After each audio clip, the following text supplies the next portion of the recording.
নিবনুৱাসকলৰ বাবে জৰুৰী খবৰ। আপুনি যদি 3rd গ্ৰেড আৰু 4th গ্ৰেডৰ চাকৰিৰ বাবে এপ্লাই কৰিছিল, তেনেহ'লে এই খবৰ আপোনাৰ বাবে।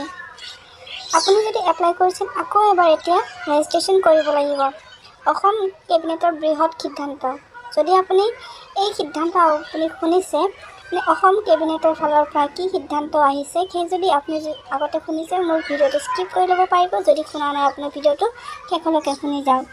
তাৰ আগতে আপুনি যদি মোৰ চেনেলত প্ৰথমবাৰ আহিছে, চেনেলটো ছাবস্ক্ৰাইব কৰি কাষত থকা বেল আইকনটো বজাই লওক এনেধৰণৰ নতুন নতুন ভিডিঅ'বোৰ পাই থাকিবৰ বাবে। আৰু ভিডিঅ'টো ভাল লাগিলে এটা লাইক আৰু শ্বেয়াৰ কৰিব নাপাহৰিব, আৰু লগতে কমেণ্ট এটা কৰিব নাপাহৰিব। অসম কেবিনেটৰ পৰা কি সিদ্ধান্ত ঘোষণা কৰা হৈছে সেয়া শুনিলোঁ। আনএমপ্লয়ড বা আমাৰ যুৱকসকলৰ ৰেজিষ্ট্ৰেশ্যনৰ এটা নিয়ম আছে, যাক আমি এমপ্লয়মেণ্ট এক্সচেঞ্জৰ ৰেজিষ্ট্ৰেশ্যন বুলি সাধাৰণ অৰ্থত কওঁ। আমি এই এমপ্লয়মেণ্ট এক্সচেঞ্জৰ ৰেজিষ্ট্ৰেশ্যনৰ জৰিয়তে আমাৰ ৰাজ্যখনত বিভিন্ন শিক্ষাগত অৰ্হতা সম্পন্ন কিমান যুৱক যুৱতী আছে, কিমান আনএমপ্লয়ড আছে, এই গোটেই তথ্যখিনি আমি এই এমপ্লয়মেণ্ট এক্সচেঞ্জৰ ৰেজিষ্ট্ৰেশ্যনৰ তথ্যৰ পৰা আমি গম পাওঁ। বিগত সময়ত এই ৰেজিষ্ট্ৰেশ্যন আমাৰ চলি আছিল, আৰু আমি এই ৰেজিষ্ট্ৰেশ্যনক অনলাইন পৰ্টেললৈকে সেৱা সেতু পৰ্টেলৰ জৰিয়তে অনলাইন কৰিছিলোঁ।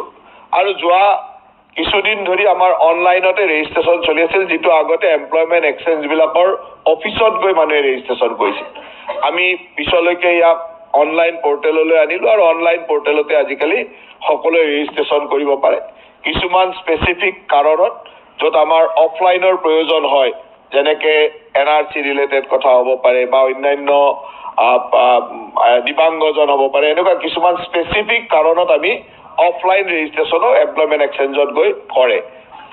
এতিয়া আমাৰ এই অনলাইন পৰ্টেলৰ জৰিয়তে যিটো ৰেজিষ্ট্ৰেশ্যন কৰি আছিলোঁ, এই ৰেজিষ্ট্ৰেশ্যনত আমি আজিৰে পৰা আমি আকৌ ৰেজিষ্ট্ৰেশ্যনৰ ব্যৱস্থা এটা এইকাৰণে কৰিছোঁ যে আমাৰ অনলাইন পৰ্টেলত ৰেজিষ্ট্ৰেশ্যন হৈ থকা গোটেই ব্যৱস্থাটোত কিছুমান ফিল্ড বা স্পেচিফিক কিছুমান ফিল্ডৰ আমাৰ তাত নাছিলে।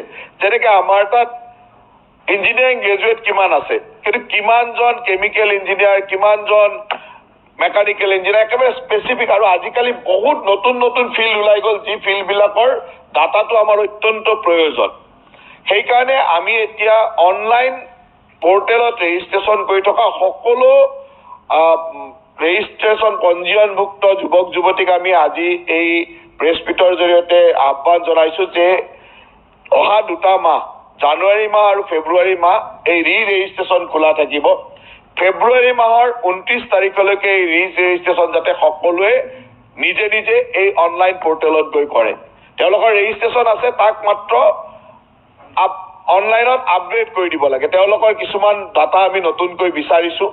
আৰু তাৰ জৰিয়তে আৰু এটা কথা আপোনালোকক জনাই থওঁ যে আমি ইতিমধ্যে Naukri.com-ৰ দৰে এটা এজেঞ্চিৰ লগত বা কোম্পানীৰ লগত আমি এখন MOU কৰিছিলোঁ যে তেখেতসকলে আমাৰ যিসকল যোগ্য ব্যক্তি, তেওঁলোকৰ যোগ্যতা অনুসৰি ভাৰতবৰ্ষত ক'ত কি চাকৰি ওলাই আছে, তেওঁলোকক মেছেজ যোগে, মেইল যোগে, টেলিফোন যোগে যাতে জনাই থাকিব পাৰে, তাৰ কাৰণে আমি এটা তেখেতসকলৰ লগত MOU কৰিছিলোঁ। কিন্তু আমাৰ এই অনলাইন পৰ্টেলত একেবাৰে স্পেচিফিক এই ধৰণৰ তথ্যবিলাক নথকাৰ কাৰণে প্ৰপাৰ মানুহখিনিক আমি সেই ইনফৰমেশ্যনটো দিব পৰা নাই। হয়তো ক'ৰবাত বোলে বেংগলোৰতে ক'ৰবাত কেইজনমান মেকানিকেল ইঞ্জিনিয়াৰ প্ৰয়োজন হৈছে, কিন্তু আমি নাজানো যে আমাৰ একজেক্ট কোৱালিফিকেশ্যনৰ তেনেকুৱা কোৱালিটিৰ মানুহ কিমান আছে, যাক আমি খবৰটো দিব লাগে তেওঁলোকে এপ্লাই কৰিবৰ কাৰণে। হয়তো গোটেই BTech-খিনিকে আমি দিব লগা হৈছে। এনেকুৱা কিছুমান অসুবিধাৰ কাৰণে এই অনলাইন ৰেজিষ্ট্ৰেশ্যনৰ স্পেচিফিক ফিল্ডবিলাকৰ অত্যন্ত প্ৰয়োজন হৈছে। আৰু ডাটা শ্বেয়াৰিং পলিচি মতেও আমি যাৰ ডাটা কাৰোবাৰ লগত শ্বেয়াৰ কৰোঁ, তেওঁলোকৰ এটা কনচেণ্টৰো প্ৰয়োজন। কাৰণ তেওঁলোকক আমি তেওঁলোকৰ ডাটাটো আমি দিম, তেওঁলোকলৈকে তথ্য বা খবৰ আহিব, মেইল আহিব, এইখিনিৰ কাৰণে তেওঁৰ এটা কনচেণ্টৰো প্ৰয়োজন। এই গোটেই কথাখিনিক আগত ৰাখি আমি আজিৰে পৰা এই অনলাইন পৰ্টেলটো লাইভ কৰি দিছোঁ। অহা ফেব্ৰুৱাৰী মাহৰ 29 তাৰিখলৈ ইয়াত সকলো আনএমপ্লয়ড ৰেজিষ্ট্ৰেশ্যন কৰা, এমপ্লয়মেণ্ট এক্সচেঞ্জৰ ৰেজিষ্ট্ৰেশ্যন কৰা সকলো মানুহে যাতে ইয়াত পুনৰ পঞ্জীয়নটো কৰে। এই পুনৰ পঞ্জীয়নৰ জৰিয়তে তেওঁলোকৰ যিমানখিনি তথ্য আছে, সেই তথ্যখিনি আমি সম্পূৰ্ণৰূপে দিবৰ কাৰণে অনুৰোধ কৰিছোঁ, যাতে আমি তেখেতসকলৰ ভৱিষ্যতৰ সংস্থাপনৰ দিশত যথেষ্টখিনি সহায় কৰিব পাৰোঁ। দ্বিতীয়তে এই বছৰে ধৰক আমি এতিয়ালৈকে আমাৰ চৰকাৰে প্ৰায় 88,000 লোকক চাকৰি দিলে, 88,000 লোকক চাকৰি দিলে। এতিয়া এমপ্লয়মেণ্ট এক্সচেঞ্জত সেইসকলো আনএমপ্লয়ড হিচাপে সোমাই আছে, কাৰণ তেওঁলোকে ৰেজিষ্ট্ৰেশ্যন কৰিছিল আনএমপ্লয়ড বুলি, তাৰপিছত চাকৰি পালে, গতিকে নামটো তেনেকে আছে। তেখেতসকলে এতিয়া এমপ্লয়ড বুলি তেওঁলোকে ৰেজিষ্ট্ৰেশ্যনৰ সময়ত কৈ দিব যে তেওঁ এমপ্লয়ড হ'ল।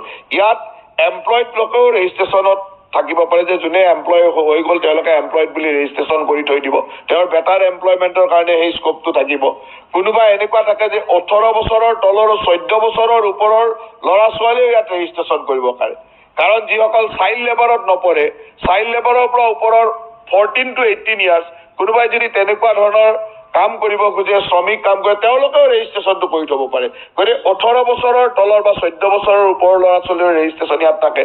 গতিকে এই গোটেই ৰেজিষ্ট্ৰেশ্যন চিষ্টেমটো আমি কিছু ট্ৰেন্সপাৰেণ্ট কৰিব খুজিছোঁ। সকলো তথ্য যাতে আমি ৰেজিষ্ট্ৰেশ্যন কৰা প্ৰতিজন মানুহৰ তথ্য আমি সম্পূৰ্ণৰূপে পাওঁ, একেবাৰে তেওঁৰ পুংখানুপুংখ তথ্য পাওঁ।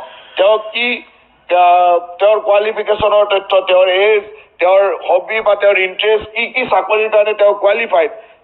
আজি কিছুমান চাকৰি আমাৰ ওচৰত খবৰ আহে বা বিভিন্ন ব্যৱস্থাৰ মাজেৰে খবৰ আহে, এই খবৰবিলাক যাতে সেইসকলক আমি সুন্দৰভাৱে দিব পাৰোঁ।